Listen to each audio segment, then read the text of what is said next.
Hi, everybody. Welcome to Bobby Owsinski's Inner Circle. I'm Bobby Owsinski, and this is a show all about music, music production, and the music business.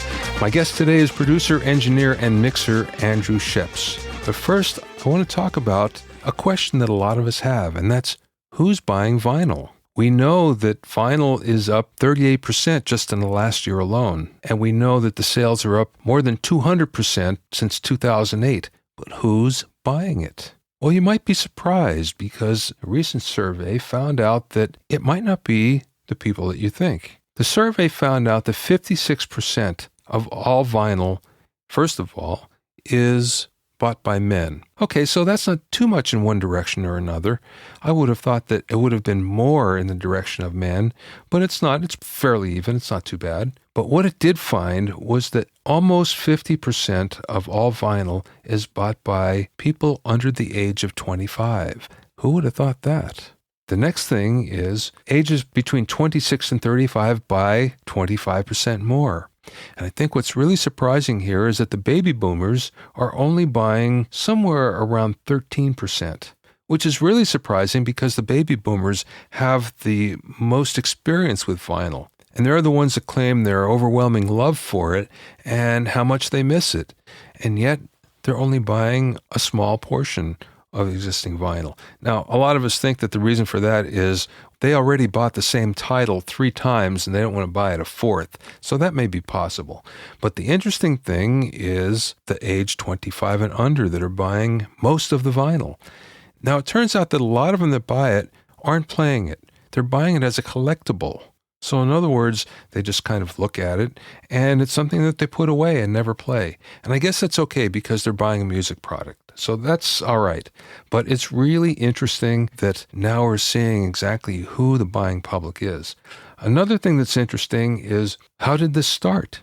Well, it turns out that the resurgence in vinyl sales came out of a 2008 event, Record Store Day. And Record Store Day has become an annual event that happens every year. Now, what happened in 2008 was a lot of record labels released special vinyl just for that day, and it really caught the public's attention. As a result, Record Store Day has become an annual event, and it's grown bigger and bigger every year, and it's actually spread to Europe and to Canada and Mexico as well. So this is a very significant retail event now, Record Store Day. The other interesting thing that happened is there's enough vinyl being sold that most major record labels will order a vinyl release along with the CD release, along with the streaming master. They'll order 2,000 to 5,000 copies of vinyl because they feel pretty confident that they can get rid of it. And they do. So for the most part, this is going really well. And that's another reason for the resurgence is the fact that the major labels have kind of bought in, even on a small scale. Now, despite all of this, this only adds up to about 3.4% of the total music sales. It really is a drop in the bucket, although it's a bigger and bigger drop every year. So it's not that much that it's influencing the industry. On the other hand, it's now becoming big enough that people can no longer overlook it. And I think that's a good thing. The other thing that's interesting is for the first time in about 40 years, it appears that some brand new vinyl production gear is coming out. In other words, some new lathes are reportedly going to be hitting the market in 2015, as well as some new vinyl pressing plants, believe it or not. That kind of tells you for sure that this is for real, and it's not going away, at least in the near future. The next thing I want to talk about is 3 steps to a very quick monitor mix. Now, whether you're on stage or you're in the studio, when you're putting together a monitor mix or a cue mix, you want to take time because you really want it to sound as good as possible so your musician, your singer, your performer, your artist is really comfortable. That being said, sometimes you just don't have a lot of time to put together a monitor mix, and this is a very fast way to help you do it. So the first thing you do, and we're talking about live sound now, is you tell the band to play a song, and you also tell everybody to put your hand up. And as soon as you can hear yourself, put your hand down. Obviously, if you're playing guitar or bass, you can't really do that, so what you tell them is put the neck of the instrument up in the air and then put it down as soon as you can hear yourself. Then what you start to do is increase the send to each monitor mix. And at a certain point, you'll find that the performer is going to be comfortable enough they'll put their hand down or the neck of the guitar or bass down. All of a sudden, at least everybody can hear themselves on stage, which is what you're trying to accomplish. Now, for a drummer, it's a little bit different. For a drummer, you're pretty much going to say, okay, only play with one hand and put the other in the air. And although it's not going to sound great, most drummers can do that. And once again, at least you're getting everybody into the mix and you're getting them very, very quickly. In the studio, what we'd do is we'd say, let's just play the song down. And you record it. After you record it, you begin to play it back. And once again, you tell everybody, put your hands in the air. As soon as you can hear yourself, put it down. So then you go around to each monitor mix and you'll begin to raise the send for that particular player, and you'll find that you're going to hit the level that they're comfortable with. And then, for instance, you'll go to each of the other instruments and you'll put the kick drum up and you'll say, as soon as you hear enough kick drum in your cue mix, tell me.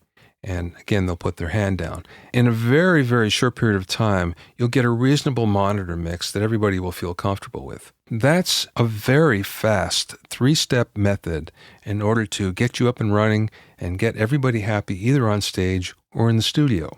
My guest today is engineer Andrew Scheps, who's noted for his stellar work with the Red Hot Chili Peppers, Metallica, U2, Justin Timberlake, Jay-Z, the Rolling Stones, Adele, and even the SpongeBob SquarePants movie, among many, many others.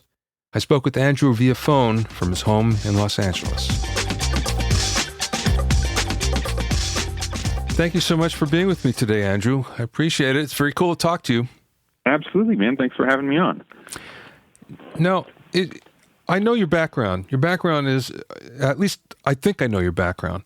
You used to work for Synclavier, right? Yep. Yeah, that was my first job out of college. And then you're a keyboard tech for like Stevie Wonder, right? Working at Synclavier. Yep. And then I read somewhere that you were the front of house mixer for Michael Jackson. Yeah, that's been that's a game of telephone, I think. What I did is I toured on the Dangerous tour. So it was like a year and a half on and off, a few months out, a few months back. And about halfway through the tour, we added a second console to the monitor setup, and I got all of the pre-recorded stuff plus a few live things and folded that down to like 4 or 5 stereo stems that then fed Monitor World and Front of House World. So I was mixing, but certainly not doing front of house. Got it. Even so, how does one go from being a keyboard tech to being one of the most noted mixers of our time? How does that happen? Well, I don't know. We should find someone and ask them. It's all just baby steps. I've been, I know a lot of people who've had very early success or quick rise and things like that, and I've had just a really, really slow, steady ride. And I think that's been good. I always thought of myself as an engineer. So, to go from keyboard teching to Pro Tools editor to engineering, that was very natural because I was always doing some engineering along the way. I would be the guy at the console with the Pro Tools, and you wouldn't have to give me an engineer to do transfers or to record something. So that was always part of what I was doing. And in terms of the rest of the career, just being in the right place at the right time a lot, being asked to do stuff, and just getting lucky, But it just, one thing follows on from another. It's been a very slow, steady ride, which is, I think, why even with the way the business is now and how crazy it can be, I'll have slow spots, but it never dries up completely. Yeah, you're lucky because there's a lot of people that are crying the blues. But you know what? What I found in the business is people that are easy to get along with, they tend to work a lot. And you're easy to get along with. So, that has a lot to do with it. I would agree 100%. I think probably, I just said this. I did an interview for Sound on Sound, which was good because the questions are actually very different from what I usually get asked. And I think that one of the things I sort of formulated during that as a thought was that the ability to use the gear and to be good at your job, that's actually just a given. It takes talent and it takes a lot of dedication. It takes a lot of know-how. But there hundreds of thousands of people on the planet who are good engineers and can use gear. And there are way more people than that who can use Pro Tools and probably edit better than I can and do all kinds of stuff better than I can. But not only is it a given, but it's because it's such a given, it's almost irrelevant. It's all about your ability to be in a room with creative people, or not even necessarily in a room, because when I'm mixing, I'm by myself a lot, but just the ability to work with creative people and realize their vision or help them to realize it, and be a good person to be around. It's huge. Yeah, too many times people's ego gets in the way, and that doesn't work. Eventually you may work on one really good project, but you don't get called back. No, unless you're really, really special. Yeah. I mean, there are plenty of producers and mixers who seem to do one record with lots and lots of different artists, and they don't get people coming back to them. And one of the things I like about my career is I've got a lot of people who now I'm sort of, as long as I'm available, I'm the only person they really call. It doesn't occur to them to go looking for something else. And that's pretty cool. Yeah, that's pretty awesome. How did you meet Rick Rubin? Through mutual friends, just other engineers who were working with him. And I got called a couple of times to do some Pro Tools stuff, that I was just too busy to do. And then, the first thing I actually worked with him on was a Saul Williams record, Amethyst Rockstar. And I got brought in. It was kind of a bizarre call, but I think the keyboard tech background really helped on this because they had a bunch of tracks that were cut using MPC 60s and things like that, and they had just printed stereo mixes of the beats, and now they were mixing and they needed to split the stuff out and they couldn't get it to lock up anymore. And so I was brought in to kind of be the tech crazy person to make all these things talk to each other. So did that, and then at the same time, he was working on a remix record of Wu-Tang songs. So I worked on a couple of those remixes and tracked drums. I tracked Chad Smith. Probably the second day I ever did anything for Rick was tracking drums with Chad Smith on one of these remixes. And because they were mixing in the control room, I was set up about 10 feet away in the live room to record the drums, which was crazy. And we were cutting them to tape. So it's pretty bizarre, but that was a great introduction to that world because it's kind of just do whatever needs doing, however it needs to get done. How did you make the transition from being a recording engineer, a recordist, to someone who does mostly mixing? How did that happen? Again, I think it was just a sort of a long, organic process. As an engineer, most engineers would like to mix the stuff they track, and not because they, it's not out of being selfish. I don't think a lot of the time it's that they'll have some sort of vision of how it's going to end up, and then it comes back as something totally different as someone else mixes sometimes, and it just sort of bums you out because you feel as though your vision for it was better than this other person who wasn't involved in the process. So I started trying to mix more and more of the stuff that I had tracked.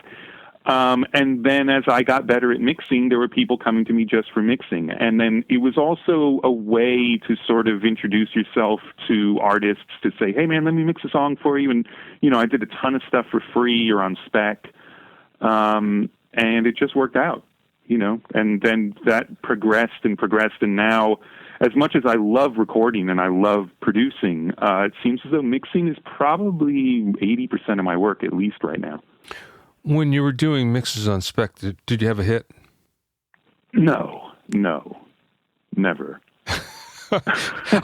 I've yet to meet someone who has had one. I'd love to. No. Sure I mean, my version of doing mixes on spec was not to do it for people who were going to have hits. It was smaller artists that, they didn't really have a whole lot of money anyway, and I wanted to mix their records, so I'd say, look, man, let me just do the first one. If you don't like it, you can move on, and if you do, you hire me and you pay me for that one. Mm-hmm. And a lot of those tended to work out. Mm-hmm. Though, but that's a very different thing than doing mixed shootouts or being asked to do stuff on spec for people with budgets, because that's self-fulfilling prophecy. They haven't paid for it, therefore they will not like it, and they will still lust after the person who refused to do it for free. Yeah. So I am very against working for free when you shouldn't have to.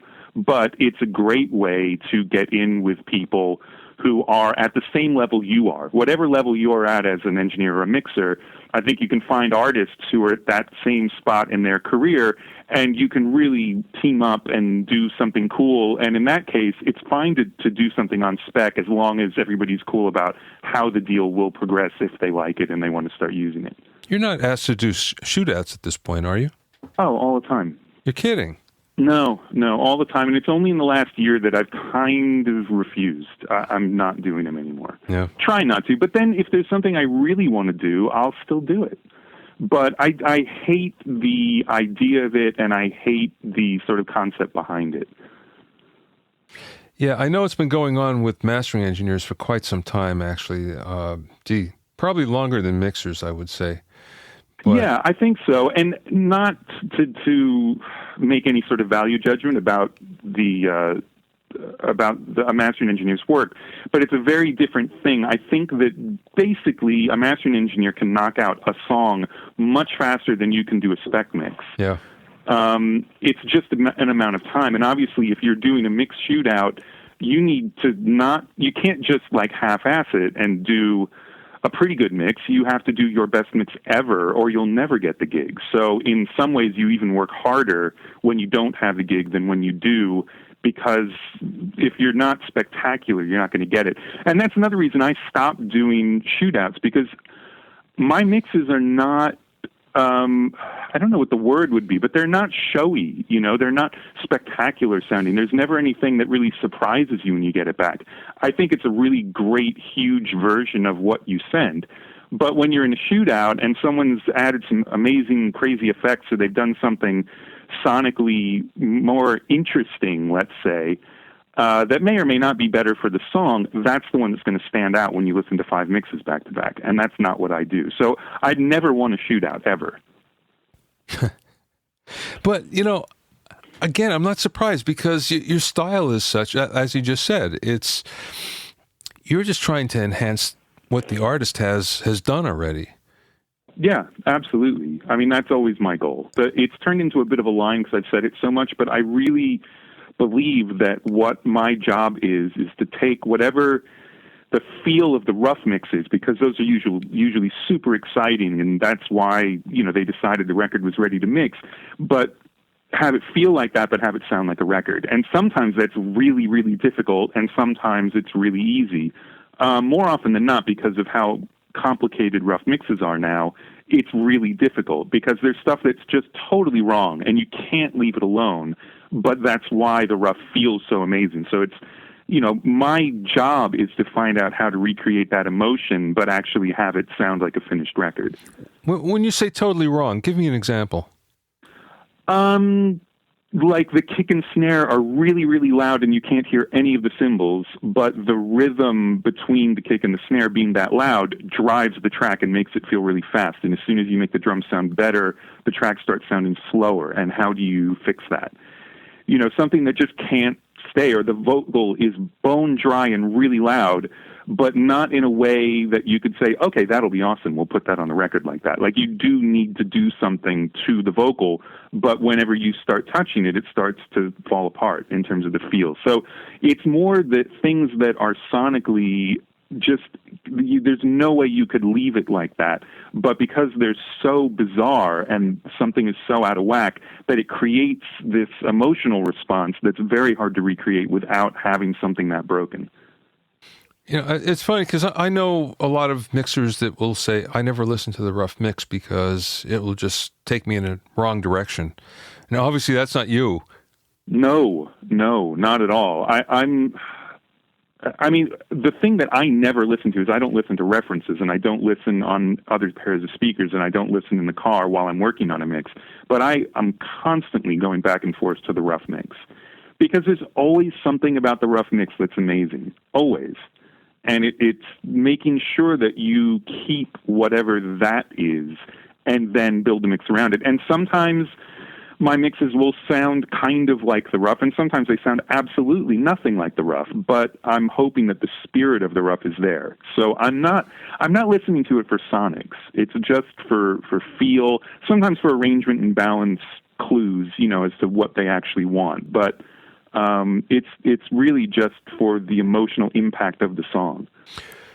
Tell me about prepping a mix. So you get a mix in and you've listened to the Rough and you're ready to go. What do you usually have to do to prep the mix? Well, it depends because I mix exclusively in Pro Tools, so it depends on whether they've been working in Pro Tools or not. If they haven't been, then I just get a bunch of audio. So I just set up tracks and try and recreate the panning as close as I can to the Rough, so at least I start with what they were hearing. And then I've got a template with a lot of my parallel compression chains and things like that I'll import. But a lot of it for me is sort of organizational, and it seems it's not OCD, but it's getting there. Like my color coding is super important. I've got to color code the tracks by instrument, and the colors are always the same. And I order them top to bottom in the session, so it's always the same. And what it does is it just makes every mix familiar to me. So when I open it up, I know exactly what I'm looking at, and it's really, really fast to move around the session. It doesn't matter what I'm mixing. I know that the kick drum is probably the very top track, and it's a dark blue. And it's just easy to find. So that's a big part of the prep. And then it's figuring out, if they've been working in Pro Tools, how much of their mix I need to keep. And I generally keep probably more than people would think. I'll sort of treat their automated plug-in processed track as that's the way it was recorded, and then mix from there, unless I hear a problem. I mean, I always go through and see what's going on to see if it could be better without. But usually, at least lately, I'm finding so many things are pretty badly recorded, and if you take away all of the, channel strip plugins and things like that they've put all over the session, you're not even close, and you basically have to do what they did. So I'll start with what they did, tweak it, get rid of it if I can, but usually end up keeping some version of what's already there. Yeah, I was just going to ask you, like that's a common complaint by a lot of mixers that I know, that they get badly recorded tracks in. Does that mean you have to go in and do a lot of cleanup? Oh, yeah, absolutely. And different sessions are different.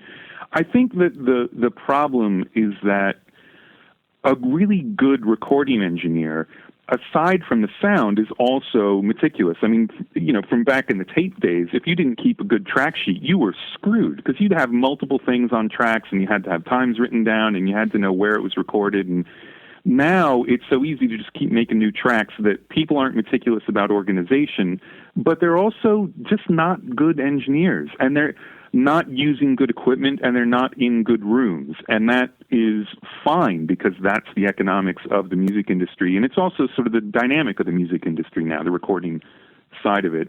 So I'm not angry about it, but it is a drag. It's a real drag when you get a super exciting song with a great performance in, and it just sounds bad.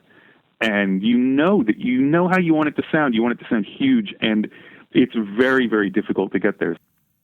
One of the things that bugs me when I get stuff in, there's clicks and pops all over the track. There's bad edits. Yeah. And, again, that'll take a half a day to go in and fix all that stuff up. Sometimes you have to move stuff around. It's like, oh, gee, why didn't you guys just do that before you sent it to me? Well, I think that the real reason is because they don't know how to do it properly. Otherwise, they would have. Like, it would never occur to me to have clicks and pops going on, not just when I sent it to someone to mix, but just while I was working. Yeah. That stuff would really bug me, and I would fix it. And I think that basically you've got a lot of people who don't know how to make records, making records. They might even be getting amazing, cool sounds, and they're super creative. And I don't think that they shouldn't be allowed to make records, because they absolutely should. And in some ways, it's more exciting because you've got people who aren't just engineers engineering. So you get some really interesting stuff going on. But when you get back to the actual process of recording and making records, I mean, I was lucky enough to come up at the tail end of the major studio era where everybody recorded in studios, even if they were cheap project studios. I mean, I still remember when Harp was a huge deal and all the studio owners were banding together to try and get the business license laws changed in LA to shut down all the home studios because they saw what was going to happen with it. But that's when building a home studio still meant buying a console and a tape machine. Yeah, I remember that too. So it's just that it's a totally different universe out there now, and it really does kind of suck in a way that anybody can open up GarageBand and start making a record.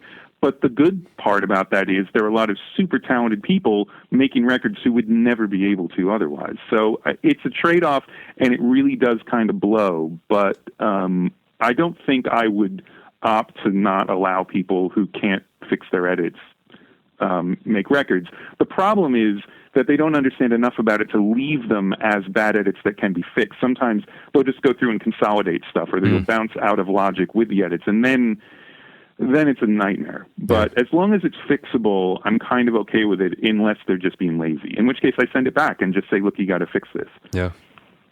Yeah, I hear you. You mentioned parallel compression before, and I know you do a lot of individual track parallel compression.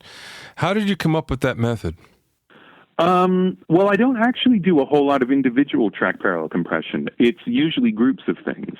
And I just happened upon it, kind of. I mean, it's not, I certainly didn't make it up.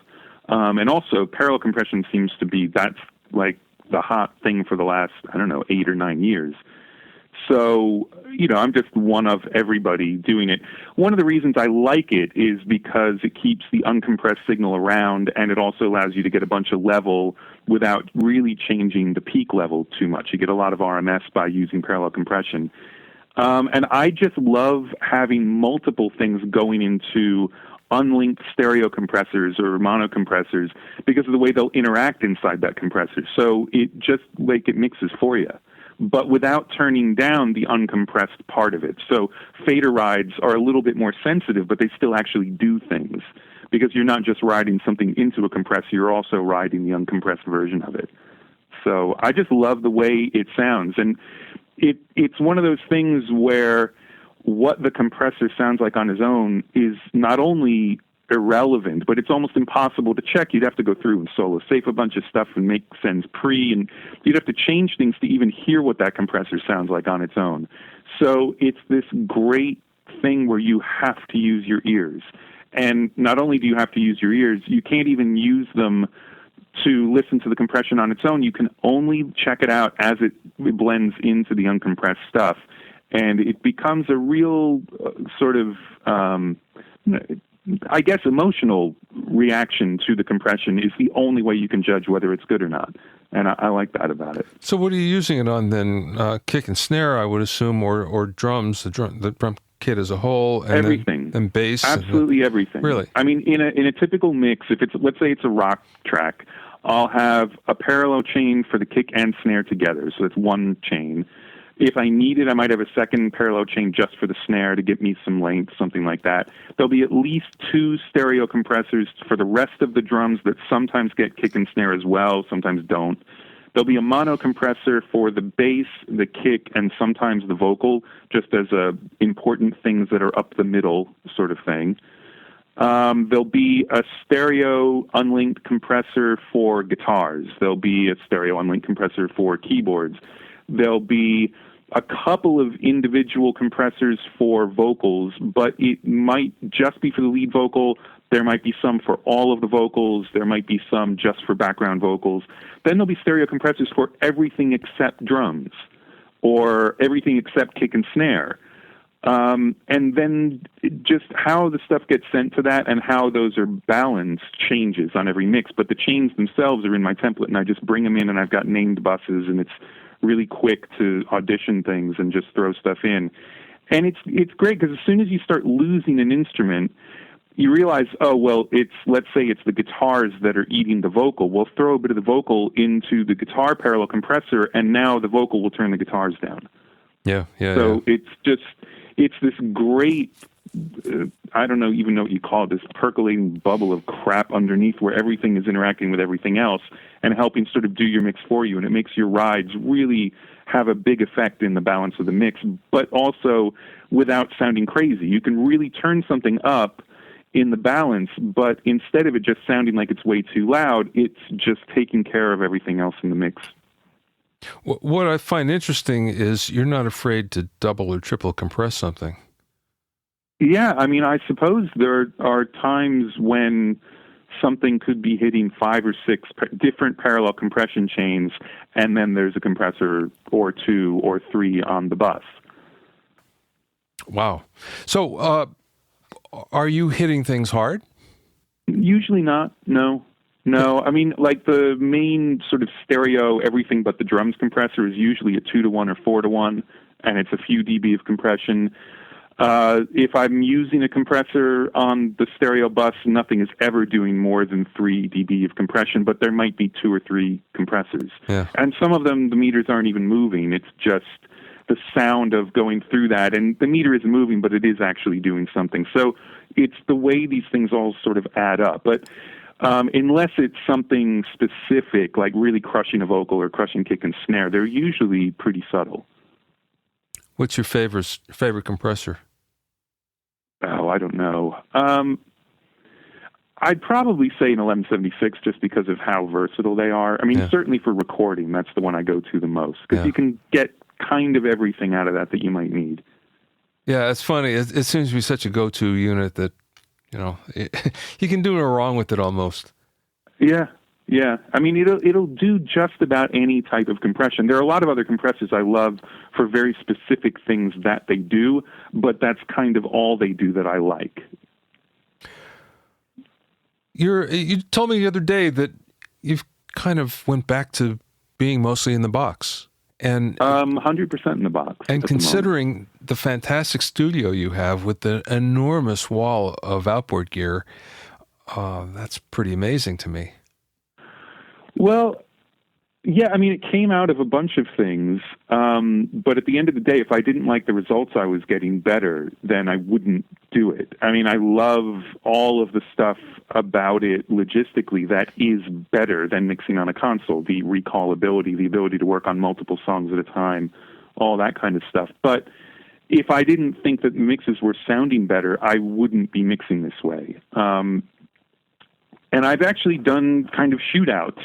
In the last 6 months, I've done it twice, where I've mixed something on the console and then mixed it in the box, one right after another. In one case, it was, one day after I did it. In another case, it was from breakfast to lunch, I mixed it one way, and from lunch to dinner, I mixed it another way. And in both cases, the in-the-box mix just absolutely destroyed the console mix. No kidding. Wow.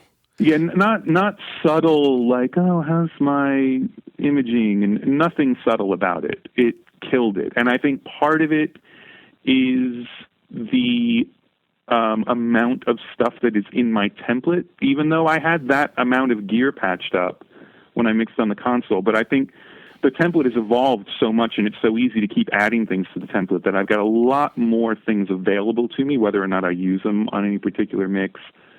And I think the other thing, this is sort of a theory of mine that I haven't tested, I think at the moment, the D to A is by far the weakest link in any digital chain. It's the most susceptible to clock. It can easily overload, even though it shouldn't be. The analog circuitry part of it has to be really, really great. Otherwise, you'll hear that. And I think I'm liking not going through 32 or 48 D to A's on the way to my console and then having to get it back through an A to D on the other side. Having it in the box means the next time it gets converted is when you actually listen to the mix, even if you're all the way down at the end of the supply chain and you just bought it. It's going to stay 100% digital if it's mastered digitally right up until you listen to it. And I think maybe that's a good thing. Maybe that's part of what I'm liking. Well, speaking of which, you're a big proponent of high-resolution audio, and you've been going around the world really giving talks and presentations about it. Tell me a little bit about that. Yeah, it started it started more looking at high-res audio for consumers. And as I've kind of investigated more and done more listening and studied more, and I've, spent the last 2 years learning about neural perception and all this stuff that goes into how we listen to music, it's turned more, in my mind, into the difference between uncompressed audio and lossily compressed audio. I think that's where the real divide in terms of people listening to music. For recording, I absolutely believe that recording high-res is necessary, very necessary. I think everything sounds better. You've got more kind of overhead for all the math you're doing as you're processing and combining things. But for pure playback, done right, 4416 is not ideal, but 4424 is probably good enough for most playback of consumer stereo stuff if you're not going to do anything to it. That said, when you've got a really great system, I think you really do hear the difference when you've got a great source.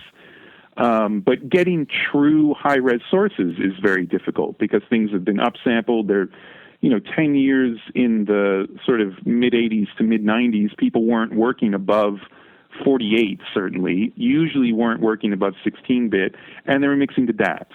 So, your source material is your source material, and I think that's really got to be taken into consideration. But I think that the lossy encoding is a real issue, and not in a short burst A/B test kind of way. I mean, I think that Apple is very correct in saying that people have a very hard time hearing the difference between the 4416 file and the 256K AAC that they make from that file, or the 24-bit version of it. So I think that in terms of just pure audio quality, it's not necessarily that big a deal, but I think in terms of long-term listening, it is huge, and that's where I think the difference really is. If you sit and listen for an hour, I'm fatigued if I'm listening to MP3s or AACs in a way that I am not fatigued when I listen to full-res music. So that's the really long answer to that question.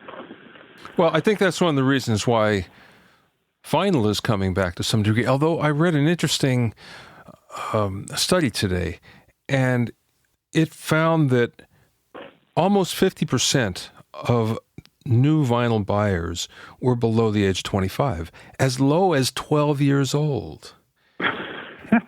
And the demo that had the least were the baby boomers, believe it or not. And you would have thought that would have been the other way around. Well, maybe, but I think they already did their transition from vinyl back to CD, or not back, but to CD, yeah. And they're certainly not going to go back again. I think it would just bum them out to buy the vinyl again. Right. So maybe that's part of it. I mean, I'm curious what percentage of the people buying vinyl even own turntables, because it's not 100%. There's no way people are collecting, and I think that is part of the resurgence. It's just how awesome that kind of package is. You can't look cool because you happen to have a certain MP3 on your phone. Nobody knows. You got that vinyl, everybody knows. Yeah. And I think that that's a real part of this resurgence. And look, a ton of the vinyl being cut these days is not from high-res sources. A lot of it's being cut from the CDs because people either can't afford to master it high-res, or they don't know any better, or there is no high-res master. So I love vinyl, and I love the experience of it, but I think that there is a lot that goes on in the listener's brain that has to do with the size and the physical nature of it, not more than, but as much as maybe the audio quality. There's a lot of terrible sounding vinyl out there too. I mean, I think there's sort of the same myth that engineers have going that, 2-inch tape is always better and always sounds incredible. That's the same sort of myth as saying that everything sounds better on vinyl, because that's not really true. If you've got a record with a bunch of crazy out-of-phase low end and it's very sibilant, you either have to totally change the way your record sounds or you can't cut it on vinyl. And those are just the physical facts of what fits on vinyl. So anytime anyone makes a blanket statement about anything, I kind of stop listening. Going back to high res, so what do you believe is the ideal resolution then? What do you think for consumers, for just stereo playback? Well, let's start with recording, because you believe that, and I believe too, that recording in high res is something that should be a necessity. What do you think the ideal resolution is?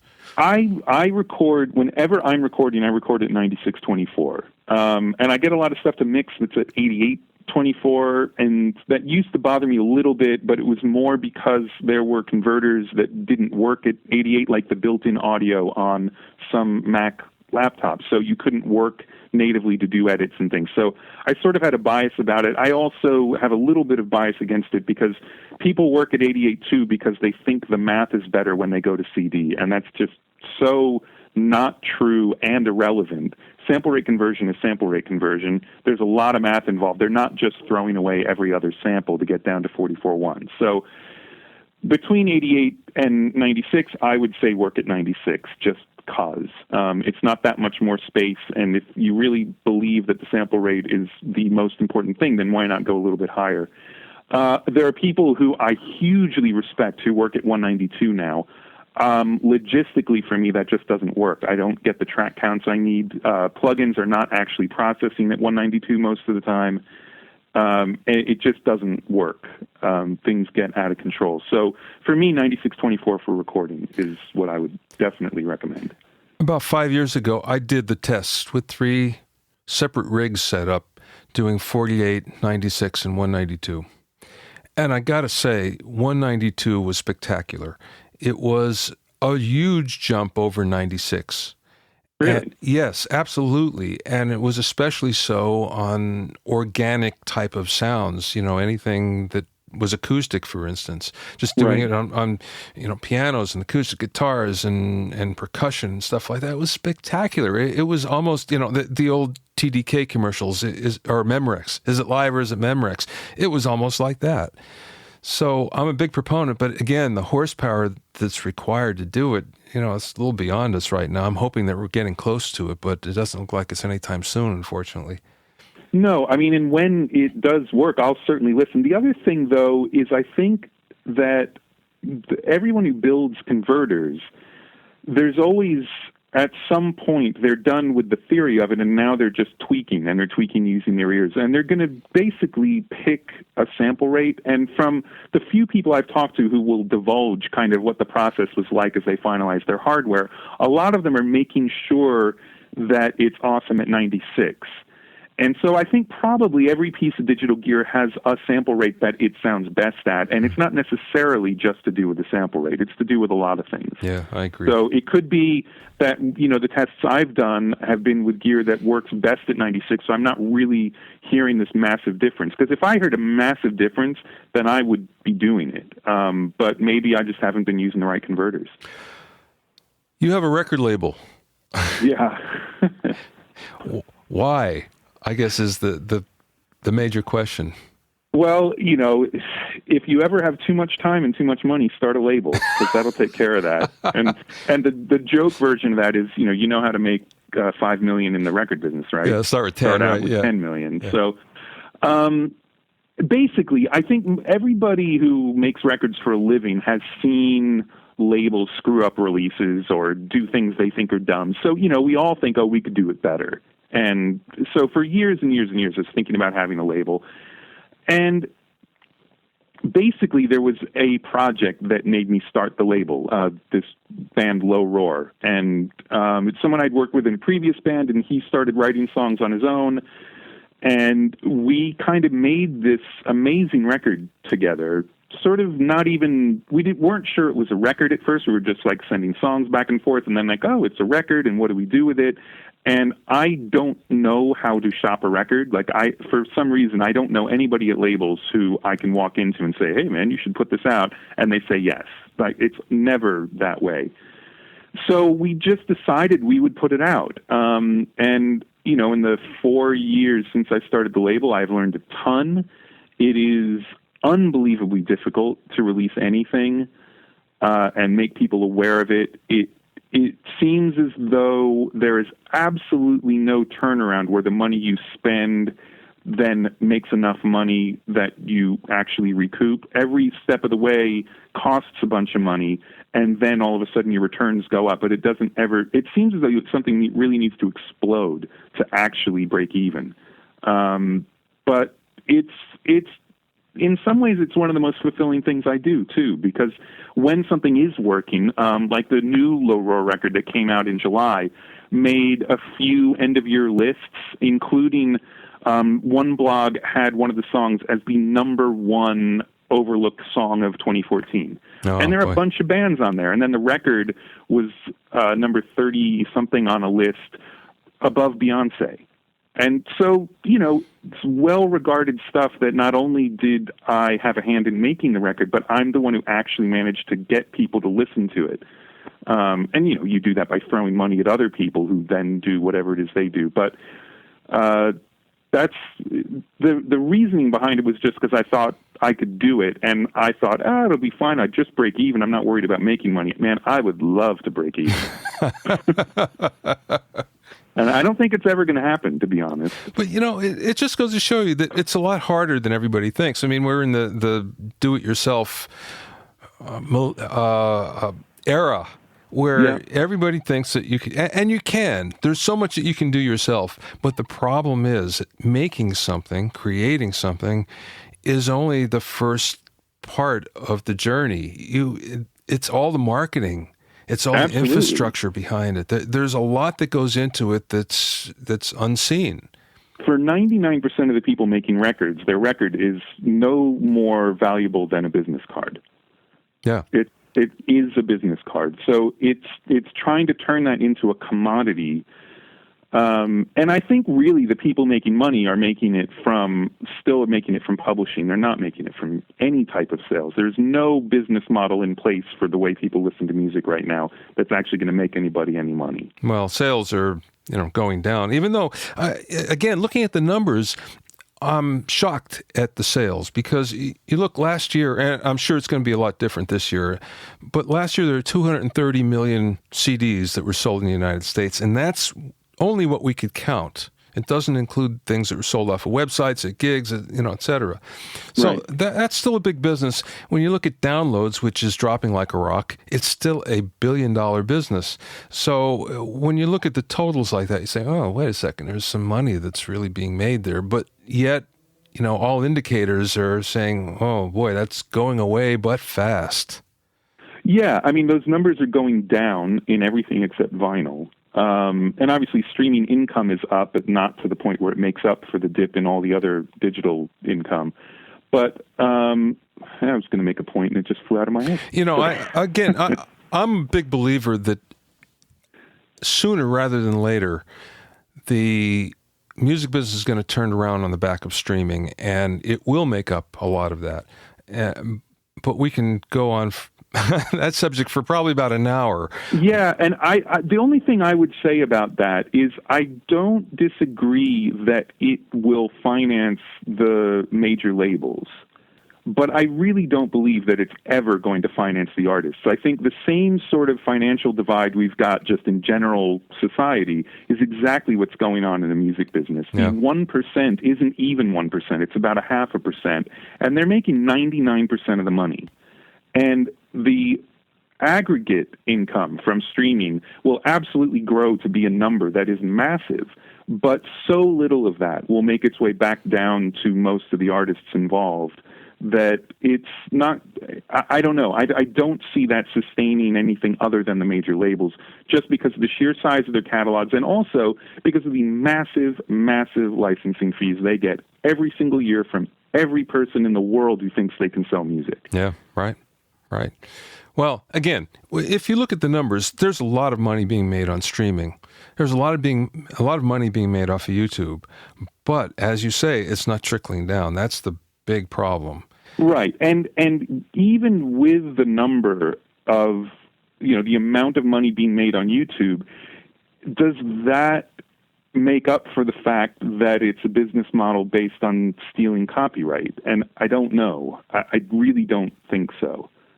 And I actually got to go give that talk that I give up at Google, and everybody I met is a huge fan of music, and they're all awesome people. And it's not, I don't have, I don't think that they're evil, but I do think that the business model of YouTube is so crazy that that's allowed to stand, but people don't have a choice because they need the money.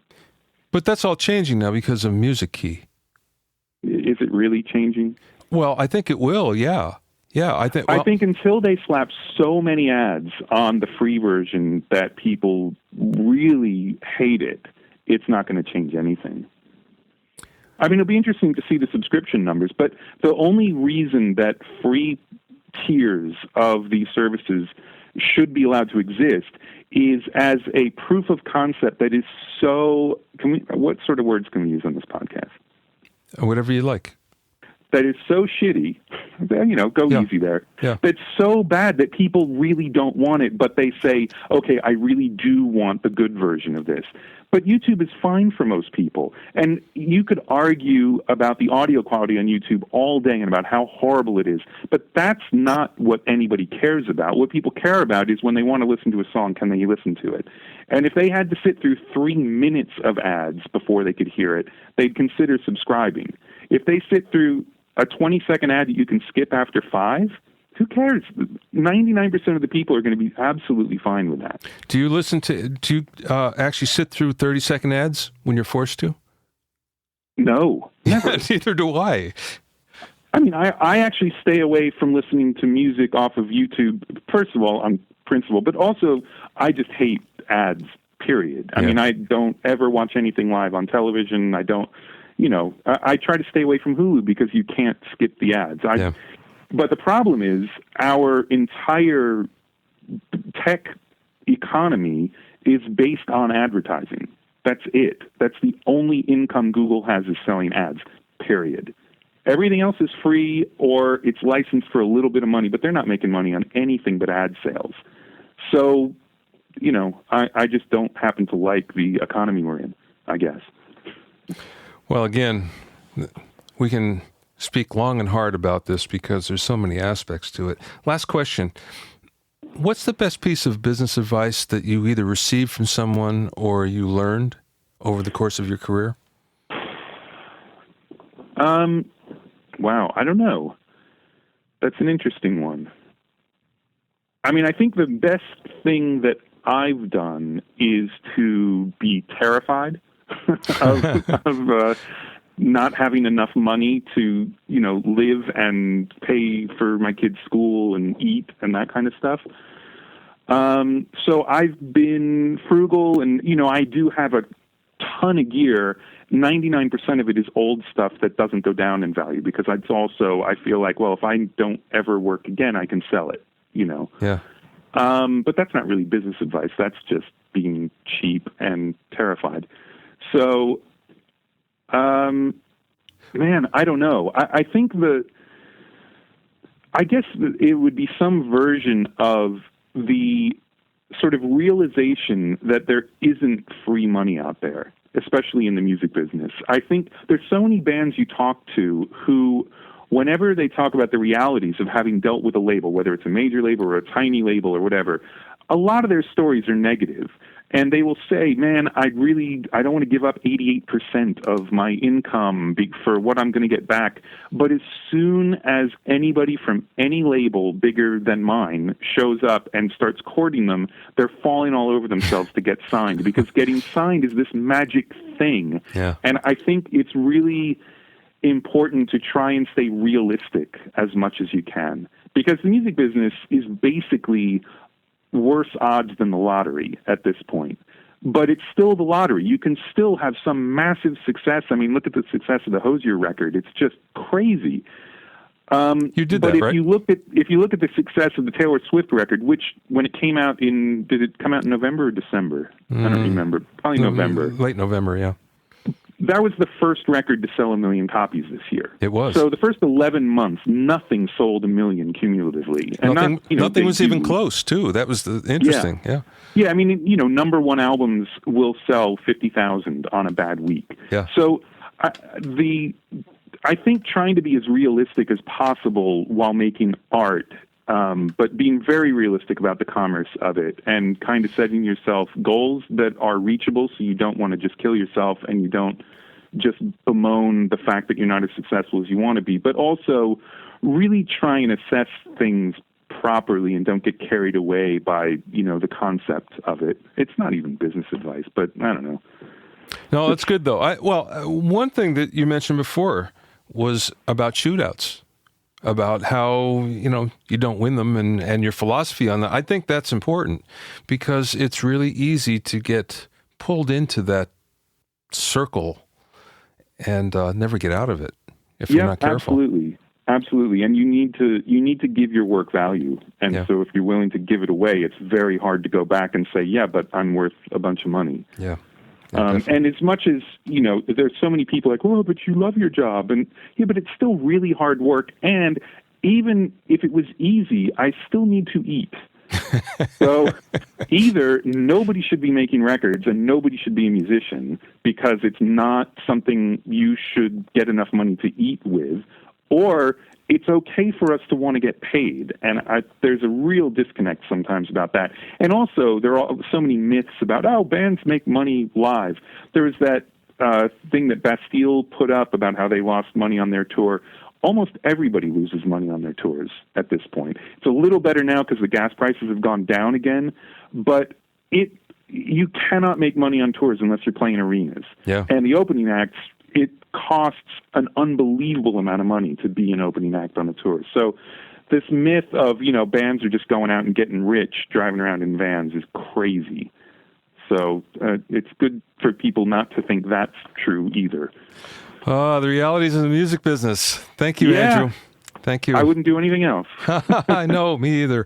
Thanks so much for being with me today. This is great. I always enjoy the conversation with you. It's always stimulating and fun. Thanks, man. I appreciate it. To find out more about Andrew and his very cool studio, go to punkerpad.com. That's punkerpad, punkerpad, all one word, .com. To find out about his label, go to tonequake.com. That's TONEQUAKE, one word, .com. Thanks for listening and being in my inner circle. Remember, if you have any questions or comments, send them to questions@bobbyoinnercircle.com. Also, don't forget about my new coaching program, 101 Mixing Tricks, Big Studio Tricks with a Small Studio. Go to 101mixingtricks.com to learn more. Many thanks to Steve Cherubino. He's the host of the EDM Producer Podcast at EDMMR, and he puts the show together. Thank you, Steve. To listen to other episodes of Bobby Owsinski's Inner Circle, go to bobbyowsinski.com and select the podcast tab, or go to bobbyowinnercircle.com or find it on iTunes or Stitcher. At bobbyowsinski.com or on bobbyowinnercircle.com, you'll find a sign-up form for my newsletter and for alerts for new podcasts. This is Bobby Owsinski. I'll see you next time.